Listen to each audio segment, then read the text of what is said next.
Good afternoon, friends. Welcome back to Miss Ashley's Pre-K, right here in Miss Ashley's living room.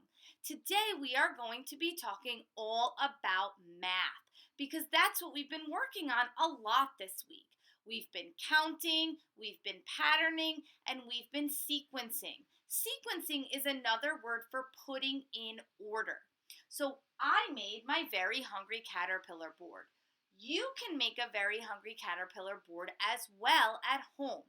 You can either print out the pictures on your printer, and if you don't want to use your printer or don't have one, you can draw the pictures instead.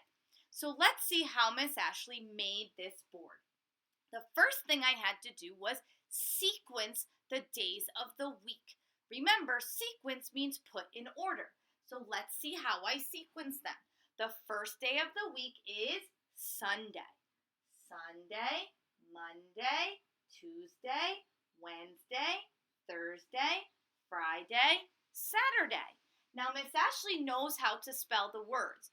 If you want to, you can either copy the words, trace the words, or maybe you can use your brain and you might want to just write the first letter of each day. So let's practice that.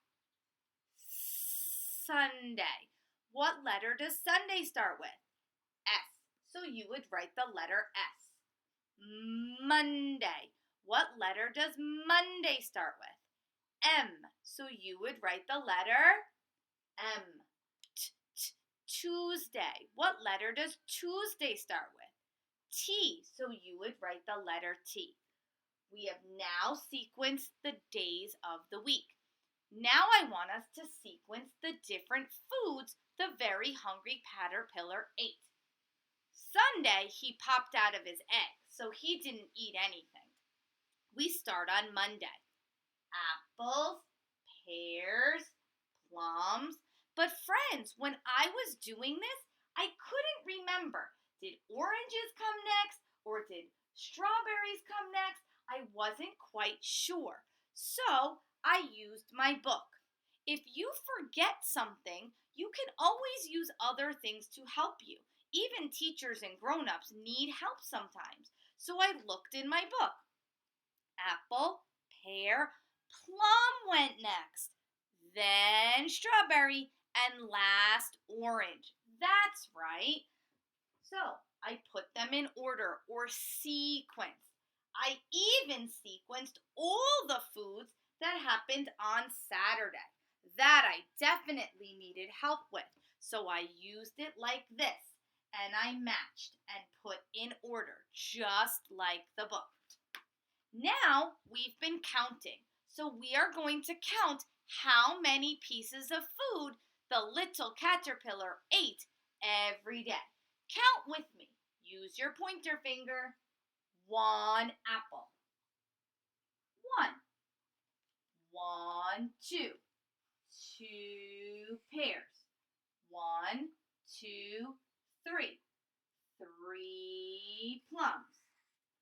1, 2, 3, 4. 4 strawberries. 1, 2, 3, 4, 5. 5 oranges. And oh my goodness, let's count how many things he ate on Saturday. 1, 2, 3, 4, 5, 6, 7, 8, 9, 10. Oh my goodness. He ate 10 pieces of food on Saturday. All right, friends. Now we are going to figure out which one has most, which day did he eat the most food, and which day of the week did he eat the least amount of food. Check it out with your eagle eyes. We can use the numbers to help us, or we can use the rows to help us, just like when we make a graph. So let's use the numbers first. Which number is the smallest? When did he eat the least amount of food? The smallest. If you said on Monday when he ate 1 apple, you are correct. That is the smallest number, so he ate the least on Monday. When did he eat the most? Where is the biggest number on our board? 10 is the biggest number, so he ate the most on Saturday. That's probably what gave him a tummy ache. Plus, he didn't eat the most healthy food. So we know Monday is the least, Saturday is the most. But we can also use the rows to help us. What do you notice with your eagle eyes? Every time we go down a row, it gets longer and longer and longer and longer. So we know the longest row has the most. The shortest row has the least. So ready? Most and least. Nice job. You might also notice that this looks kind of like our graph that we use to graph the weather, to graph our favorite season. If you graphed with your family their favorite activity to do in the spring, the same thing happens. The longer the row or the column, the bigger the number is.